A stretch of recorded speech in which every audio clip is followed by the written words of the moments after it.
Pinaaral kayo ng parents ninyo dahil obligasyon nila, tama? Yun yung alam ninyo. But in reality, hindi lang yung dahilan.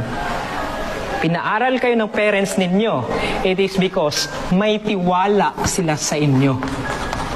Na kahit papano, huwag nyo nang danasin sa inyong hirap na dinanas nila. Hindi dahil kayo yung magiging dahilan para lang maangat sila. No. Ang gusto ng parents ninyo, pinaaral nila kayo kasi may tiwala sila sa inyo. I-improve yung sarili ninyo hanggang sa makatapos kayo para pagdating ng araw, hindi nyo danasin yung problema, yung hirap na dinanas nila. So please, pinaaral kayo ng parents ninyo, hindi lang basta obligasyon nila. Hindi lang basta bumili ng notebook, ng magandang damit para makaaral kayo. Kundi, pinaaral nila kayo kasi may tiwala sila sa inyo na pwede nyong mabago yung buhay na meron kayo.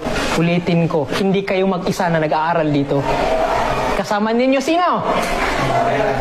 Kasama ninyo si parents ninyo. So please, para makuha niyo yung pangarap ninyo, paniwalaan niyo yung sarili ninyo. Kasi pinapaniwalaan kayo ng parents ninyo, kaya kayo pinadala dito. Para mabago yung sitwasyon na meron kayo. Nagets ninyo? So please, you must believe in yourself. Klaro?